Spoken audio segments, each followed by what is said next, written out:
The day I chose myself. I'd decided to start a new life without you. The words fell like a stone in water, sending ripples through the upscale restaurant where we had gathered to celebrate my daughter's college graduation.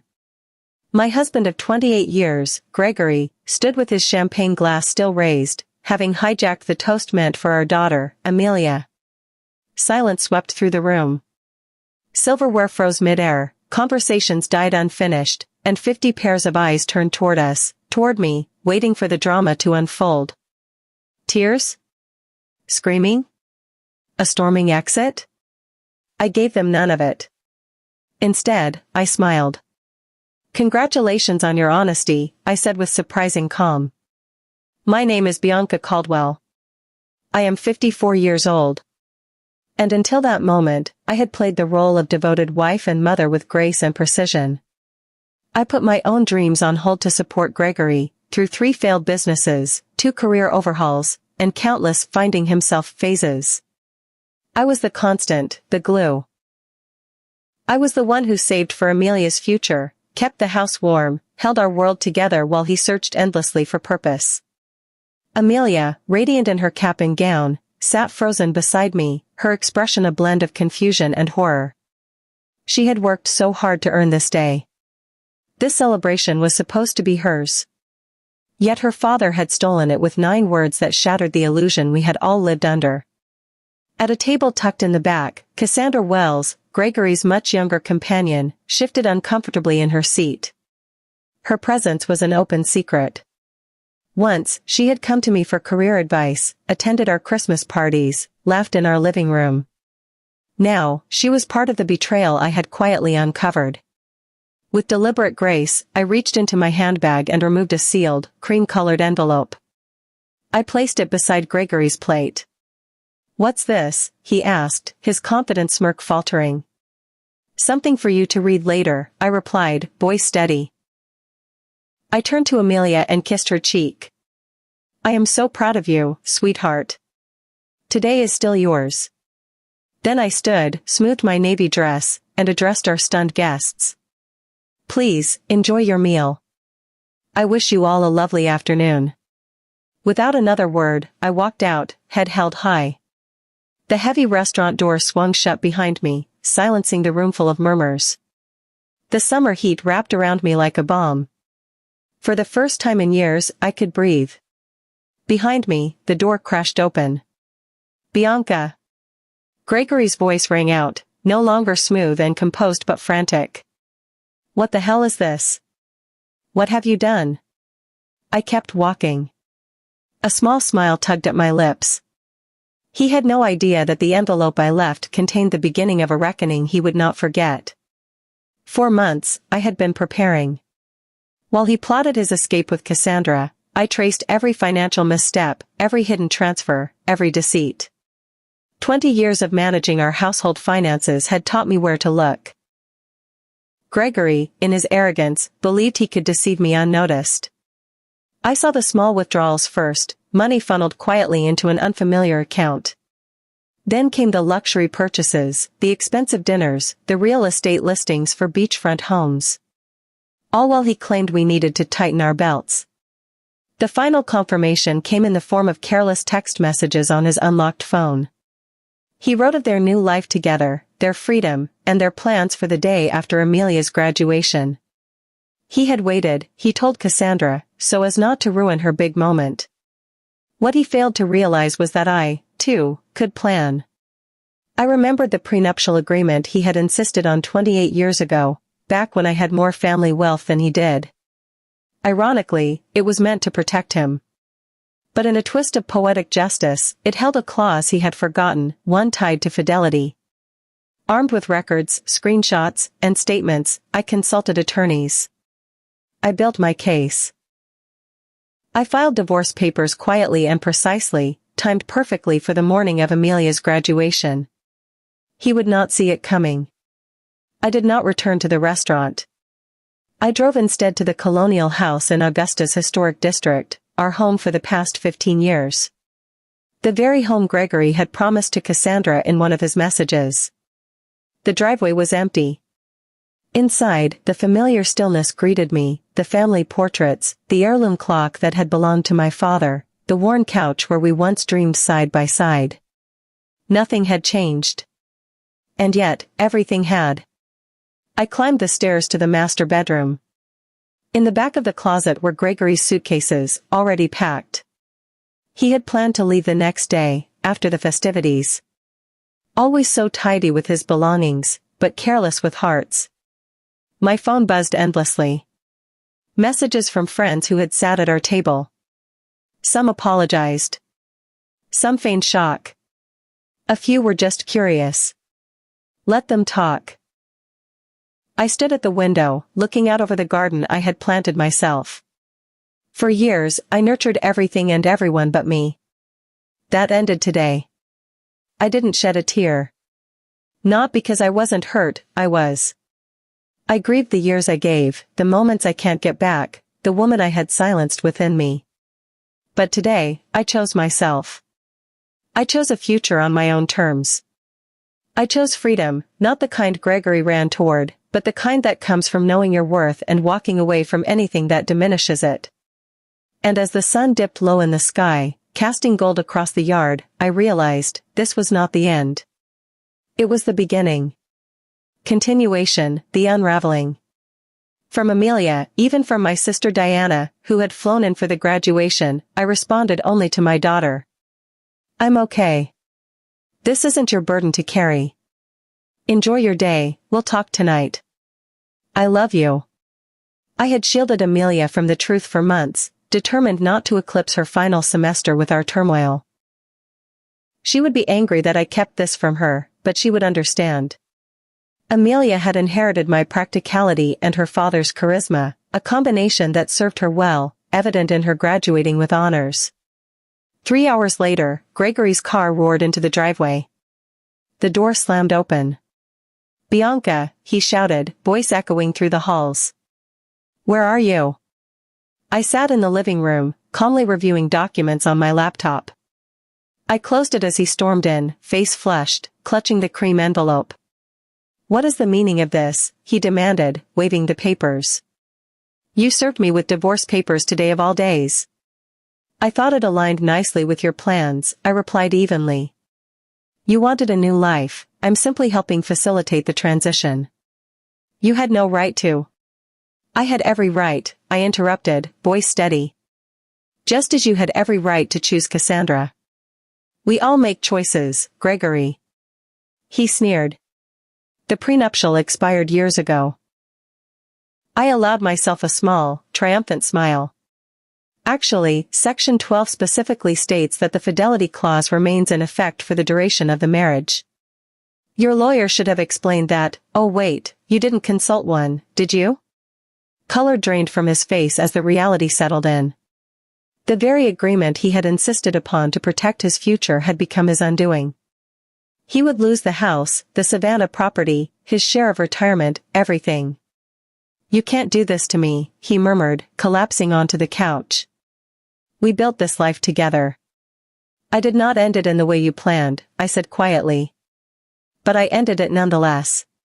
His phone buzzed, he glanced at it. Cassandra, no doubt, wondering why he wasn't following their plan. You've always been calculating, Bianca, but this is cold, he accused. I studied the man I had loved for nearly 3 decades. The one who held my hand through miscarriages, whisked me to Charleston for our 10th anniversary, who once believed in us. When had he changed? Or had I just been too devoted to see? Our history meant everything to me, I said softly. His expression softened. Maybe we can fix this. I made a mistake, people make mistakes. This wasn't a mistake, I replied. It was a calculated plan spanning more than a year. You siphoned our money, toured properties, plotted to announce our separation in public. He looked away, stony. I picked up my phone and played a recording of his own voice. After the graduation, I'll tell her it's over. A public setting is better, she won't make a scene. Then Cassandra's voice, plotting and sure. His face went pale. You recorded our conversations, that's illegal, he snapped. Not in Georgia when one party consents, I corrected. And these weren't private moments. They were plans to defraud me. He jumped up, frantic. I need to make some calls. Your attorney might be a good start, I said. I'll be staying at Diana's tonight. Diana's? He sputtered. I nodded. She's quite upset with you. She was the one who first spotted you and Cassandra last Christmas. You promised to end it then. When you didn't, she came to me. He sank back down. Everyone's betraying me, he muttered. I gathered my purse and a small overnight bag I had packed earlier. You have until tomorrow evening to remove your things. After that, the locks will be changed. As I reached the door, he called after me, what about Amelia? Have you thought how this affects her? I paused, anger finally breaking through my calm. Don't you dare use our daughter as a shield, Gregory. You certainly weren't thinking about her when you planned your beachfront life with Cassandra. His phone buzzed again, he groaned. Problem? Cassandra's at the apartment. She's moved in. A flicker of confusion passed over him. That lease you signed? It never went through. Your application was flagged and never completed. He stared at me, stunned. I smiled softly. Enjoy facing the consequences. I walked out, leaving Gregory to the ruins of his perfect plan. Diana's bungalow sat across town, its wisteria-clad porch a haven of calm. When I arrived, she greeted me with a fierce embrace. I know, she whispered, leading me inside. I spoke with Amelia. She's worried about you. I'll be fine, I murmured, sinking into her kitchen chair. The late afternoon light fell warm across the countertops, and I felt, finally, a new chapter beginning. Outside, Nats Creek glinted through the maples. I closed my eyes, inhaled the scent of jasmine and home. Tonight, I would reclaim my life. And tomorrow, I would face whatever came next, unafraid. Diana led me to her kitchen, where a bottle of wine stood uncorked on the counter. She poured 2 generous glasses and handed me one. I never thought Gregory would make such a spectacle, especially in that restaurant, in front of everyone, she said, voice tinged with disbelief. I accepted the wine, feeling the warmth of its weight in my hand. It was meant to humiliate me, I replied softly. A public rejection so I'd look irrational if I protested. Diana's face darkened. He's always had a flair for drama, she murmured, but this is beyond anything I imagined. We settled into the sunroom, sunlight spilling across lush potted plants and rows of well-loved books. Diana, devoted to her academic life and independent spirit, had been my compass in times of doubt, her freedom quietly envy-inducing. What did you put in that envelope that shook him so profoundly? She asked, curiosity softening her tone. I inhaled a steadying breath before recounting the contents. The divorce filing, meticulously organized documentation of Gregory's clandestine transfers, and the prenuptial agreement's fidelity clause, an unexpected dagger that reduced his anticipated share of our assets to a fraction. Diana laughed bitterly. I remember when he insisted on that prenup, my father had just gifted him seed money for his first venture, and he was so anxious to guard it. The irony is delicious. At that moment, my phone buzzed, Amelia. I pressed the call. Mom? Her voice trembled. I'm here, sweetheart. I steadied my heart. I'm coming over to Aunt Diana's, she said in rapid succession. Dad's spreading rumors that you've lost your mind, that you planned this for months. He's saying horrid things.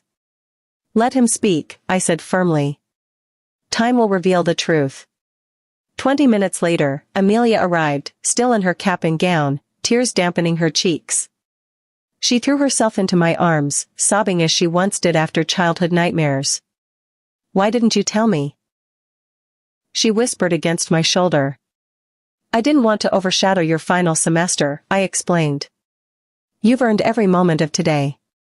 She pulled back, wiping her eyes. Well, Dad made sure it was ruined, she said wryly. We moved to Diana's living room, where I laid bare the full truth, how I unraveled Gregory's affair, traced every ill-gotten transfer, and discovered the beachfront dreams he and Cassandra had plotted behind my back. I sensed something was off, Amelia admitted. He's been distant, on his phone constantly. But I never imagined. None of us want to see the worst in those we love, Diana added, placing a hand on our daughter's shoulder. My phone chimed again, Philip Anderson, my attorney. The emergency petition was granted, the identified accounts were frozen while our divorce proceedings progressed. Gregory now had only a modest allowance, sufficient for daily needs, but far short of the beachfront fantasies he shared with Cassandra. I showed the confirmation to Amelia and Diana. He deserves it, Amelia stated firmly. I squeezed her hand but gently reminded her, he is still your father. Your bond is separate from what he has done to me. Amelia nodded, tears glinting. Perhaps someday. But today, I cannot even look at him. A sudden knock sounded at the door. Diana opened it to reveal Gregory, Cassandra trailing behind him, her posture uneasy. Cassandra's confidence wilted as she surveyed our resolute faces. Despite her poised exterior, she seemed ill at ease. Gregory's anger flared. Bianca, you must end this madness. Unfreeze the accounts and we can talk like adults.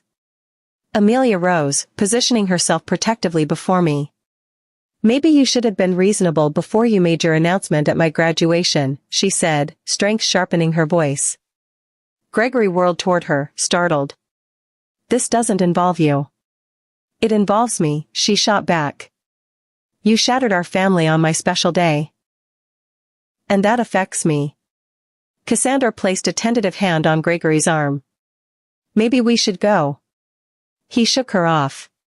Not until Bianca sees reason. Diana folded her arms. Cassandra, you seem the only reasonable person here. Gregory, you created this mess. I remained seated, voice calm and clear. The accounts will stay frozen until our preliminary hearing in 3 days. Then a judge will set temporary asset allocations. Gregory sputtered, 3 days? What am I to do? You have your personal account, I reminded him. The one you've been feeding for a year, use it for your expenses. Cassandra's gaze snapped to him. How much is in it? He avoided her question, face reddening. Vindictive, Bianca, he accused. Perhaps you never truly knew me, I replied softly. Amelia turned to Cassandra. Did you know he planned to reveal this at my graduation?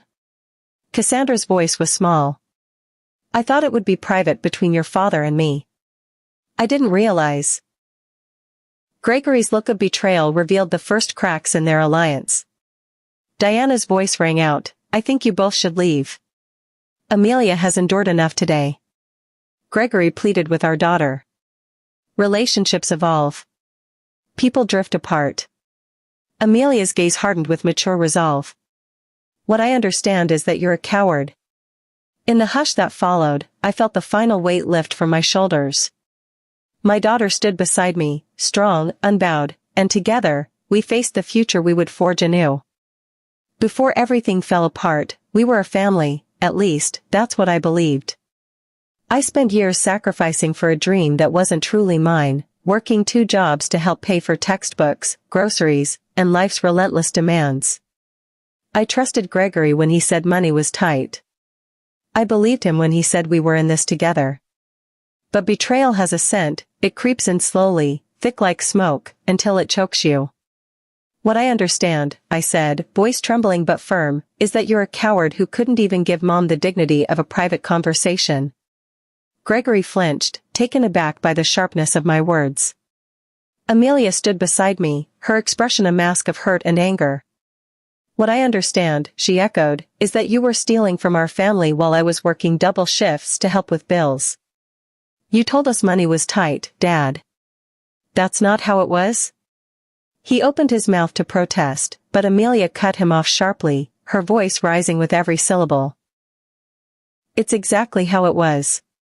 Please, she said, taking a shaky breath, just leave. I can't even look at you right now. The silence that followed was deafening. Cassandra, his new partner, trailed behind him with uncertainty in her eyes. At the door, Gregory turned back one last time, voice low and insistent. "This isn't over, Bianca. I'll fight you on this." I met his gaze steadily. "You're welcome to try." The door clicked shut behind them. Amelia sank into the sofa beside me, her tears spilling freely. "I've never talked to Dad like that," she whispered, guilt and grief woven into every word. I wrapped an arm around her, pulling her close. "Sometimes standing up for what's right hurts. But it's still right." Diana appeared with fresh glasses of wine, her voice soft but firm. "To new beginnings," she said, raising her glass. "Indeed," I murmured. This ending, it wasn't really an end at all. It was a beginning, forged in pain but edged with possibility. The preliminary hearing was held in a small courtroom on a rainy Tuesday morning. The skies wept as if in mourning for what was lost. I walked in with my attorney, Philip, steady, experienced, and calm. Gregory arrived moments later, accompanied by a young lawyer who looked more suited for boardrooms than family courts. It was clear he had rushed this, just as he rushed everything else that didn't center around himself. The judge, a silver-haired woman with penetrating eyes and no time for foolishness, scanned the prenuptial agreement. "This document appears to be in order," she said, glancing at Gregory's visibly nervous attorney. "Do you contest its validity?" "Your Honor," the young man stammered, "we believe the agreement has expired due to the length of time." Section 18, the judge interrupted, adjusting her glasses, clearly states that the agreement lasts for the duration of the marriage and any legal proceedings resulting from its dissolution. There is no expiration. Gregory leaned forward, whispering urgently. His lawyer's discomfort grew. "The evidence of systematic fund transfers appears to violate the financial disclosure requirements in Section 23, the judge added, flipping through documents. "Therefore, I rule to maintain the freeze on joint accounts pending full discovery. Mr. Caldwell's personal accounts will remain accessible only to him. The family home remains in Mrs. Caldwell's possession, per the agreement's infidelity clause." Gregory's face turned a blotchy red. "This is outrageous," he muttered, forgetting decorum. The judge didn't flinch. "Mr. Caldwell, I suggest you read the contract you signed. We were to reconvene in 30 days. As we exited, Gregory caught up to me. "Bianca, please.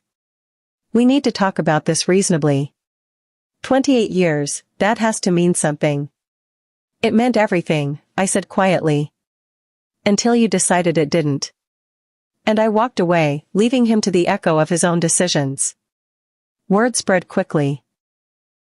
Some friends called with kindness, others to satisfy curiosity. I kept my responses brief and dignified. "Gregory and I are separating. These things happen." But behind closed doors, his world was crumbling. The financial freeze, the truths unveiled in court, it all collided with his carefully built illusion. The beachfront property he promised Cassandra? Gone. The luxury car? Cancelled. 2 weeks later, Diana called me with quiet satisfaction. "Have you heard? Cassandra moved out." I wasn't shocked. But the speed of her departure? That was something. She found out the truth. Gregory doesn't have the money he claimed. Told Jennifer she didn't sign up to date a man with financial problems. I chuckled. Gregory always had a talent for illusion. But illusions can't pay for dreams. Meanwhile, I rebuilt. Quietly. Firmly. I rented a small office downtown and launched the consultancy I'd envisioned for years. My first clients were women navigating painful transitions. Divorce, loss, new beginnings. Word spread. I wasn't just recovering.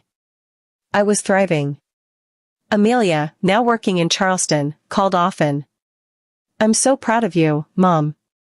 You're helping people through their darkest times." "I'm doing what I wish someone had done for me," I told her. For the first time in years, I wasn't needed as a caregiver. I was valued for my strength, my insight, and my experience. And it felt like freedom. The final hearing fell on what would have been our 29th wedding anniversary. How fitting, I thought, that we'd end this chapter on a date once filled with joy. Gregory looked worn, as though the weight of truth had finally settled on his shoulders. I later learned his business had faltered without my financial and logistical support. Cassandra was long gone, now dating a wealthy developer from Savannah. Most of our mutual friends had pulled away from him, disappointed and disillusioned. The judge upheld every part of the agreement. Gregory left with his personal items, a failing business, and a dwindling account drained by legal fees. I kept the home, my retirement, and 70% of the investments, as outlined in the agreement he signed long ago.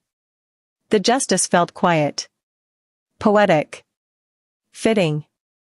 Outside the courthouse, I paused to breathe in the spring air.